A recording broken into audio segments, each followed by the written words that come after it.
Di setiap bulan Agustus, kita merayakan kemerdekaan dengan tawa, sorak-sorai, dan deretan lomba yang membuat kampung penuh warna.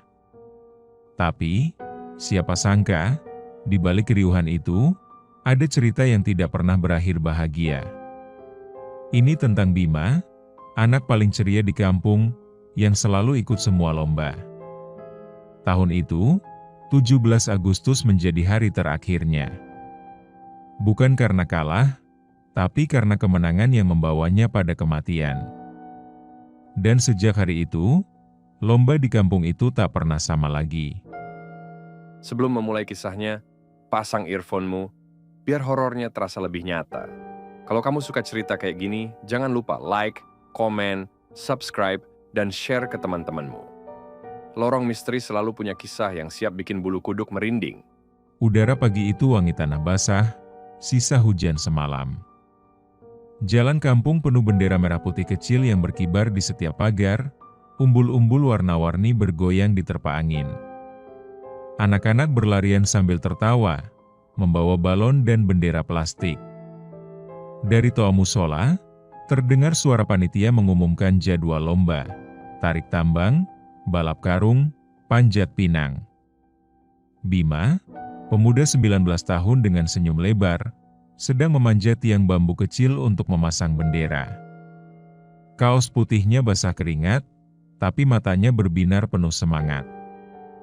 "Aku pasti menang tahun ini, Mi," serunya sambil melirik ibunya yang duduk di teras. Ibunya tersenyum hangat, "Menang boleh, tapi jangan sampai celaka, Nak."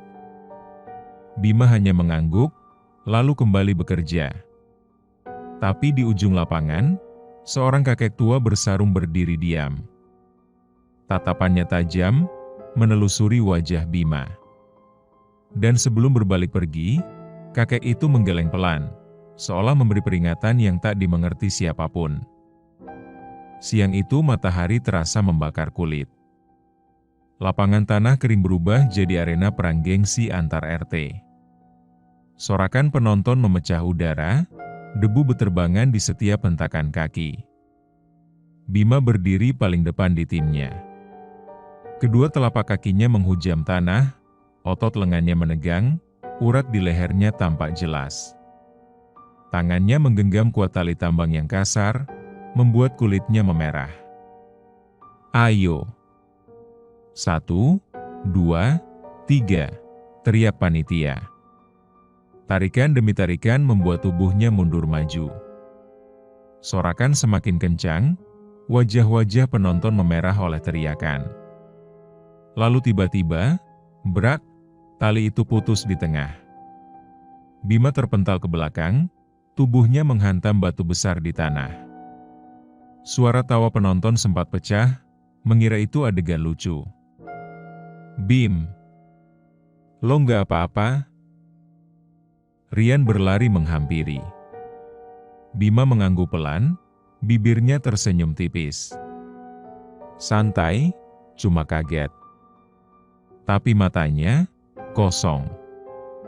Seolah pandangannya sedang menembus sesuatu yang tak dilihat orang lain. Malam itu kampung berubah jadi lautan warna. Lampion merah dan kuning bergoyang di sepanjang jalan. Panggung dangdut berdiri di tengah lapangan, suara musiknya memecah kesunyian desa.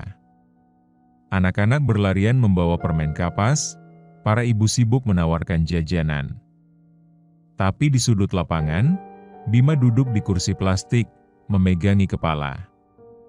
Wajahnya pucat, keringat membasahi pelipis meski udara malam cukup sejuk. "Bim, lo sakit?" tanya Rian sambil menyerahkan air mineral. "Enggak, cuma kepala berat," jawab Bima lirih. Saat Rian menoleh ke panggung, Bima terpaku. Di kerumunan, ia melihat sosok kakek tua bersarung yang tadi siang menatapnya. Kakek itu berjalan pelan ke arahnya, matanya tak berkedip. Ia membungkuk mendekat, berbisik di telinga Bima, "Nak, pulanglah. Jangan dipaksa." Bima tersentak menoleh. Tapi, kakek itu sudah hilang. Yang tersisa hanya tiupan angin malam, dingin menusuk sampai ke tulang. Pagi 18 Agustus, lapangan kembali riuh. Tiang pinang menjulang tinggi di tengah, dilumuri oleh licin. Di puncaknya, hadiah-hadiah menggiurkan bergantung, setrika baru, helm motor, uang tunai yang terikat rapi. Bima, meski masih pucat, memutuskan ikut. Kakinya menapak tanah, tangannya melingkar di tiang licin.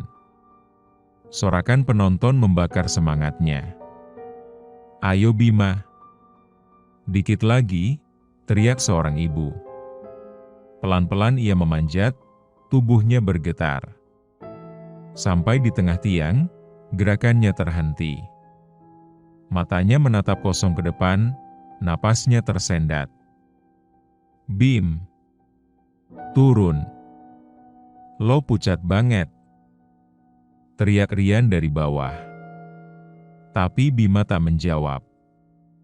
Dengan sisa tenaga, ia memaksa naik, meraih bendera di puncak. Saat tangannya menggenggamnya, tubuhnya lunglai. Ia terjatuh menghantam tanah, diiringi teriakan histeris penonton. Kerumunan berubah panik. Beberapa pemuda mengangkat tubuh Bima yang tak bergerak. Ibunya berlari dari tepi lapangan, wajahnya pucat. "Anakku! Tolong anakku!" jeritnya. Mereka membawanya ke puskesmas terdekat. Bau obat menyengat begitu pintu ruang IGD terbuka. Dokter dan perawat bergegas, suara instruksi terdengar cepat. Beberapa menit kemudian, dokter keluar. Wajahnya menunduk, suaranya berat. "Maaf, kami sudah berusaha." Ibunya meraung, memeluk tubuh Bima yang kini dingin. Tangis para tetangga memenuhi lorong puskesmas. Di tengah kekacauan itu, Rian menoleh ke pintu dan membeku. Kakek tua bersarung berdiri di sana, menatapnya, tersenyum tipis, sebelum perlahan menghilang, seolah menembus udara. Malam itu rumah Bima penuh sesak. Lantunan doa tahlil bergema di ruang tamu, bercampur bau dupa dan wangi bunga melati dari atas meja. Lampu temara membuat bayangan panjang menari di dinding. Rian duduk di dekat pintu. Pandangannya tak lepas dari kursi plastik kosong di sudut ruangan. Sesekali kursi itu bergoyang pelan, seakan ada yang duduk di sana. Ia menelan ludah, lalu berbisik lirih, "Bim, lo di sini?" Angin dingin menyapu tengkuknya. Dari arah kursi, suara lirih terdengar, serak, penuh kesakitan. "Sakit banget, Rian?" Rian membeku. Itu jelas suara Bima. Doa-doa masih mengalun, tapi di telinganya, suara itu terdengar semakin dekat, seperti berbisik tepat di sampingnya. Seminggu setelah pemakaman, panitia lomba kembali ke lapangan untuk membereskan sisa-sisa acara. Spanduk lusuh diturunkan, kursi-kursi dilipat, hadiah-hadiah sisa dibawa pulang. Tapi satu benda tak bisa dipindahkan, tali tambang lomba tarik kemarin. Meski sudah ditarik ramai-ramai, tali itu seperti menempel di tanah, tak bergeser sedikit pun. Malamnya, rasa penasaran membuat Rian datang sendirian. Bulan purnama menggantung di langit, menyinari lapangan yang kini kosong. Angin malam berembus, membawa suara gemerisik dedaunan. Di tengah lapangan, ia melihat sosok Bima berdiri. Pucat, matanya sayu. Tangannya memegang ujung tali tambang, dengan lilitan bekas tarikan melingkari lehernya. Bima menatap Rian, bibirnya bergerak membentuk senyum samar. Tapi senyum itu terasa, bukan milik manusia yang masih hidup. Rian tak bisa tidur sejak malam melihat Bima di lapangan. Pagi-pagi, ia keliling kampung mencari tahu siapa kakek bersarung yang sering muncul. Akhirnya, seorang ibu penjual sayur menunjuk rumah reot di tepi sungai. Atapnya bolong, pintunya separuh patah. Rian mengetuk pelan. Pintu terbuka, menampakkan kakek itu, kulit keriput, tatapan tajam namun penuh beban. "Kakek, kenapa terus muncul di sekitar Bima?"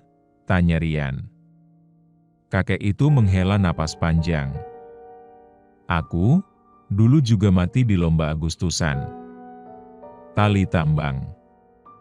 Semua orang pikir itu kecelakaan. Tapi roh yang mati dengan semangat terpaksa, sulit pergi. Tatapannya menembus mata Rian. Bima belum selesai. Dia masih terikat pada lomba itu. Rian terdiam. Kata-kata itu membuatnya sadar, ini bukan sekadar hantu biasa. Malam itu, Rian tertidur dengan gelisah. Dalam mimpinya, ia kembali berada di lapangan. Namun kali ini lapangan dipenuhi kabut tebal.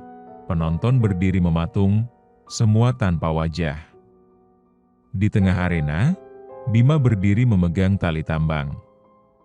Kulitnya pucat, matanya hitam pekat, bibirnya tersenyum tipis. "Rian, giliran lo sekarang." Suara itu datar, tanpa emosi. Tali di tangannya seakan hidup, bergerak sendiri mendekat. Tubuh Rian seperti dipaksa menggenggamnya. Saat ia menarik, sorakan penonton berubah jadi jeritan panjang. Kabut menipis, dan Rian melihat semua peserta lomba memiliki lilitan tambang di leher, menatapnya dengan tatapan kosong.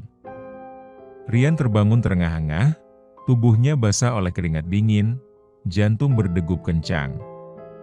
Tapi di sudut kamarnya, tali tambang itu kini tergeletak, basah seperti habis digunakan. Sejak malam mimpi itu, Rian tak pernah lagi ikut lomba.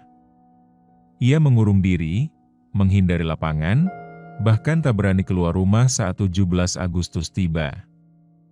Tapi bisikan itu tak pernah hilang. "Gantian lo, Rian," kadang terdengar saat ia sendiri di kamar, kadang saat tengah malam dari luar jendela.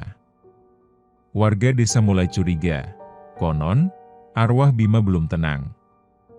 Ada yang bilang, setiap tahun lomba tarik tambang akan memakan satu korban, demi melengkapi tim di dunia sana. Rian tahu cepat atau lambat, gilirannya akan tiba. Dan malam ini, ia kembali menemukan tali tambang itu di depan pintu rumahnya. Basah, berbau tanah. Pesan moralnya adalah, hidup ini rapuh dan tak pernah ada yang bisa menebak kapan waktu kita akan berakhir. Jangan biarkan semangat persaingan, ego, atau kelalaian membuat kita melupakan keselamatan dan kemanusiaan.